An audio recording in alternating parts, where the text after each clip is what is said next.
या संस्थांमध्ये सेवा म्हणून करतो 12 वर्ष. संस्थांमध्ये कधीपासून करता? 12 वर्षापासून मी इथं संस्थांच्या स्वयंपाकाचं काम करतो. बरं, काय मोफत सेवा आहे का तुमचं? काय याच्यामध्ये काय असं काही उद्देश असतो? बाबाजी देते त्यात घेतो. मजुरी काय निघेल ती निघेल, आम्ही कमवायचं काही विषय नाही आमचा. बरं, किती तुमची टीम किती असते? टीम आमचे जवळजवळ शेवटच्या दिवशी 27 लोक 28 लोक होते.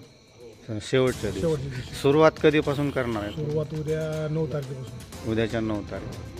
कसं नियोजन असतं स्वयंपाकाचं? स्वयंपाकाचं भाकरी आणि भाजी. सकाळी नाश्त्याला असते पोहे आणि मटकी आणि उपीट. हां एका दिवशी साबुदाण्याची खिचडी सकाळी नाश्त्याला बी. हां दुपारी बी साबुदाणा असतो. हां संध्याकाळी भगर असते. हां आणि शिवरात्री दिवशी रताळे, भगर, साबुदाणा, पुन्हा काशीफळं आणि नंतर शेंगदाणे शिजवलेले.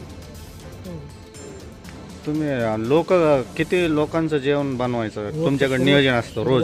सुरुवातीला कमीत कमी 1500 लोकांपासून सुरुवात होती. हां तर हां शेवटपर्यंत आता जवळजवळ 8-9 हजार लोक 10,000च्या पुढे जातात. म्हणजे शेवटच्या सांगताच्या दिवशी हो 10,000 लोक 10-15 वाढत वाढत 15,000पर्यंत जातात. बरं. म्हणजे तुम्ही ही अगदी सेवाभावी हो सेवा म्हणून एक तुम्ही सेवा म्हणून इथं. करतो.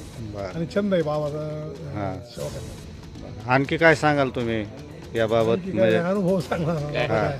म्हणजे काय वाटतं चांगलं तुम्हाला? वाटलं मला हे म्हणजे कारण कसं चांगलं असतं, वाटलं. हां तुम्ही जे असतं ना की कुठलाही कार्यक्रम असला की तुम्ही निधी घेतल्याशिवाय जात नाही, हो नाही. पण इथं तुम्ही गेल्या अनेक वर्षापासून करता म्हणता. सुरुवात झाली होती अशी की आम्हाला सुद्धा इथे निधी मागावा लागत होता. हां आता मजुरी जास्त झाल्यामुळं. हां पण बाबानंच आम्हाला सांगितलं की मी तुमच्यासाठीच करतोय हे सगळं. हां सगळ्या आपल्या म्हणजे गुरु ह्याच्यासाठी, हां आपल्या पंचक्रोशीत लोकांसाठी. हां मला काय ते पैसे नाही, मी तरी कुठून आणून देणार आहे. हां तुम्हाला बघा काय करावं वाटतं की मी तुमच्यामुळेच करतो असं बाबाचं सुरुवात म्हणजे हे अनुभव आहे आम्हाला. हां हां नंतर आम्हाला त्याचा अनुभव येत गेला वर्षावर वर्ष.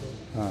पण सेवा म्हणूनच करतो असं पैसे कमी करण्यासाठी काहीच नाही. बरं, तुम्हाला आणखी काय आव्हान करावं वाटतं का की मदतीला आम्हाला कोणीतरी यावं वगैरे, कुणी युवकांनी वगैरे काय वाटतं का तुम्हाला? सेवा करण्यासाठी आले तर चांगली गोष्ट होईल. सगळ्या लोकांनी सेवा तुम्ही करायला काय आव्हान कराल तुम्ही तालुक्यातलं? केर कचरा पडतो इथं, पात्र पडते इकडे बाजूला, हां. साफसफाई होत नाही हां किंवा काही मदत लागती.